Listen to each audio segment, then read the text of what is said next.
Welcome back to the Crochet Crowd. It's my friends at Yarnspirations.com. It always makes me do that. And today I'd like to tell you the criteria of doing yarn reviews. I'd like to start doing those. And so, for example, this is something that I've caked up.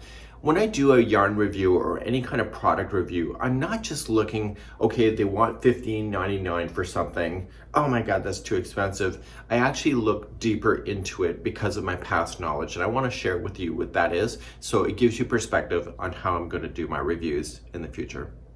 My previous lives have been really diverse, but also really focused on manufacturing. Quickly going back to my high school, I learned engineering, and it was one of those things where I could draw on paper and create something for the manufacturing process. I went off into college, ended up going into that, and then after college I went into the automotive industry to be able to be part of the whole manufacturing of an item. Here's a perspective. Cost $27 at the time to make a bumper, even though it would cost $1,000 for a customer to buy the bumper.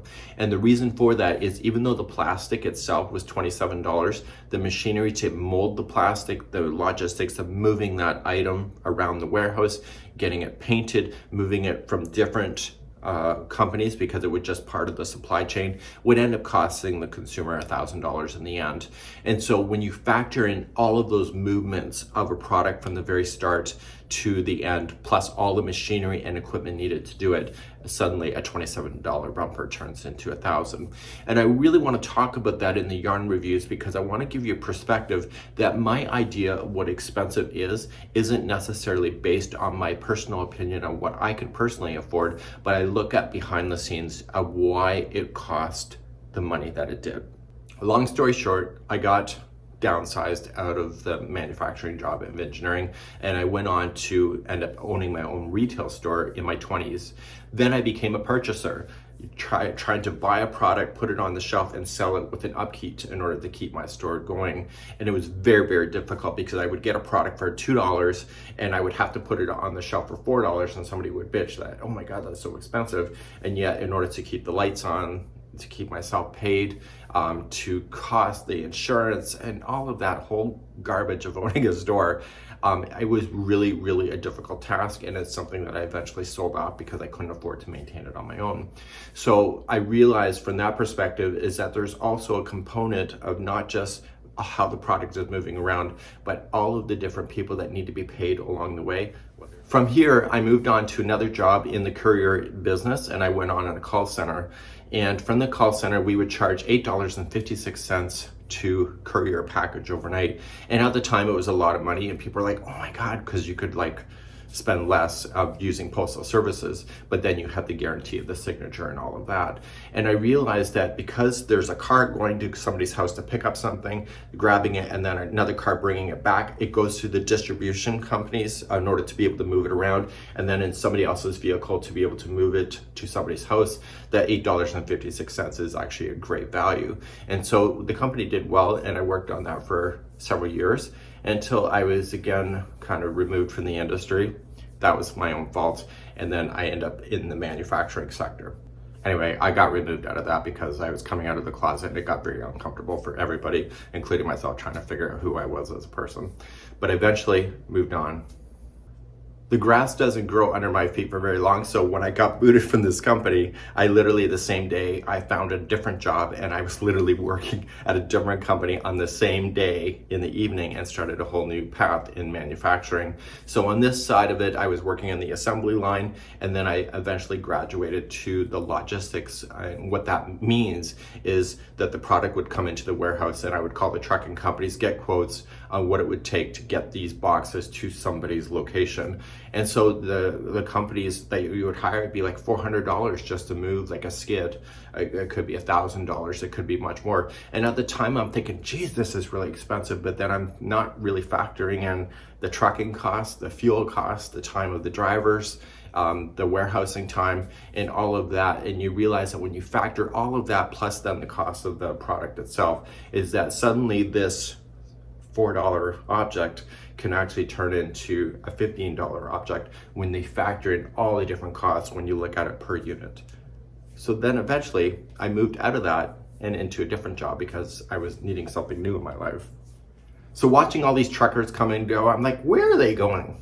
And so I met somebody that taught me how to drive a transport truck, and then for several years I was a transport driver. So not only have I just been involved in the manufacturing of making a product, I moved over to the courier of actually getting the products to go around. I went back into the manufacturing of the assembly line, and then the person actually calling companies to get the products to move.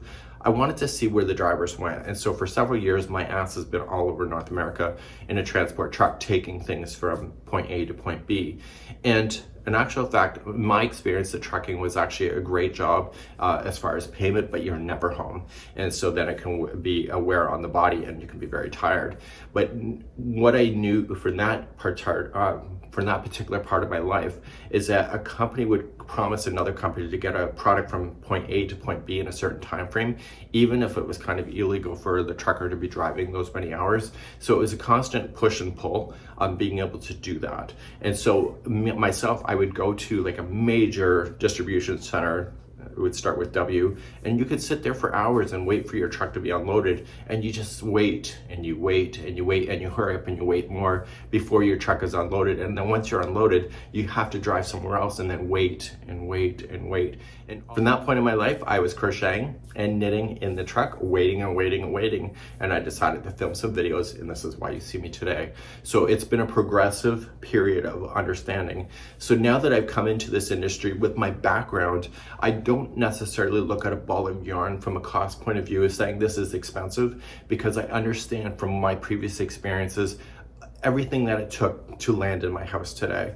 And I also understand that based on what I saw in my trucking years, from people having different lifestyles, different countries, different values of what they consider valuable in their life, that somebody that says that something is expensive here, this person over here might say this is a great value, because they have a different perspective on what they perceive as important and valuable to them. So my criteria is basically really quite simple. So criteria one, what did it take for the product to get to where it is today?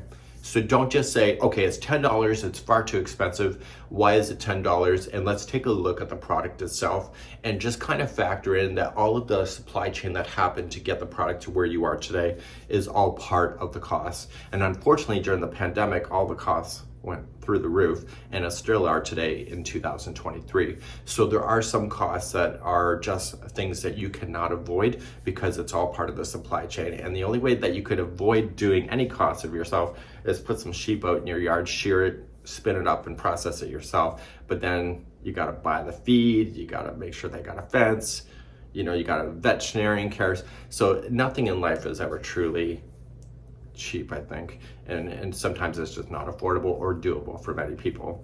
So I want to have perspective, but I also want to come at it from an emotional point of view, because I come to crochet because I was emotionally unstable, and it makes me more stable. So I like to believe. Crochet for me has always been an emotional connection to the product, and it's regardless of how it got into my house, when it's in my hands, I feel a connection with the product that puts me almost in a meditative state, and it's really important for my mental balance. It's really part of my life. I only crocheted when I was really bad depressions and stuff, and I realized if I crochet more, that I can avoid myself going through the highs and lows. I still have highs and lows, but usually these highs and lows are based on stress on living a life online like I have today. So a lot of what I feel in the yarn arts is not only just looking at it on how it's made, how it got here, how I feel about it, but it's the overall ball of wax. And it's really not up to me to say that something A is expensive when B is not, because I know firsthand that when the big W rolls back their prices, they truly do roll back their prices. And that's because I have behind the scenes knowledge, and I also have perspective on sitting in boardrooms with the major retailers and hearing some of the decisions that are made, that really what they're trying to do is try to make everything affordable, but then some people think that everything is so expensive. But I think that's just the cost of living in today's society as well. So I'm gonna try that, see what you think, and I may blow it. It may be good, maybe perspective, but my goal isn't necessarily to run any product into the ground. My perspective is just to kind of look at it, make some decisions, and just kind of have an overall round point of view, and then you can leave a comment in the comment section on whether it was a toot or a boot and what your experiences were, because that's the whole point of sharing reviews. What do you think? I'll see you.